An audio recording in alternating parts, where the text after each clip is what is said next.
Un deuil impossible, une émotion trop lourde à porter. Terrence Floyd tenait à venir visiter le lieu où est mort son frère, George. Il lui a fallu une semaine pour trouver la force et le courage de le faire, aidé par son pasteur. Comme un long chemin de croix où chaque pas coûte, il s'avance lentement vers la fresque peinte sur un mur adjacent. Un moment de silence, puis un salut.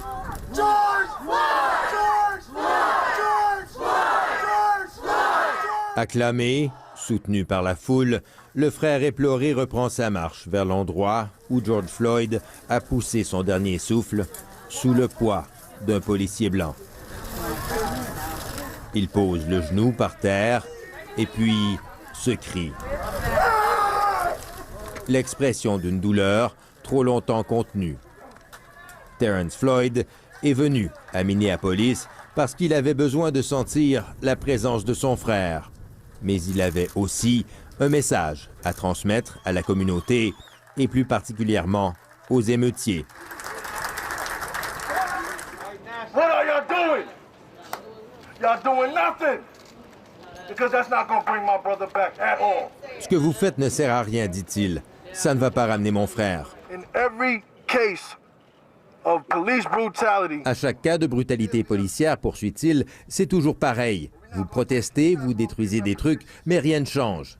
Alors cette fois-ci, faisons autrement. let's do this another way.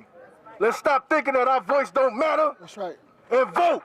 Arrêtez de penser que votre voix ne compte pas, conclut-il, et allez voter. Voilà comment on les aura, car nous sommes nombreux. And that's how we going to hit them.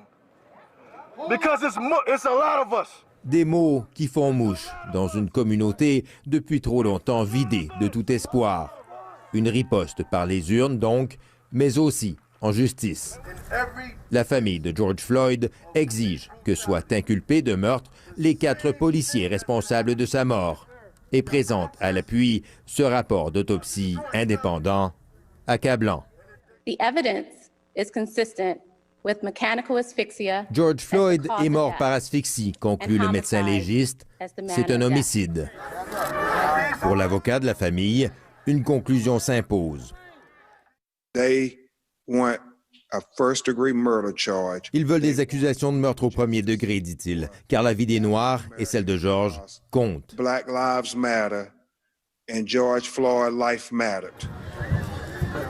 Kay Bolanos rêve d'une justice et d'une police au service de tous, mais elle se dit réaliste. Alors, elle a emmené ses 3 enfants sur le lieu du crime pour les préparer au monde dans lequel ils vont grandir.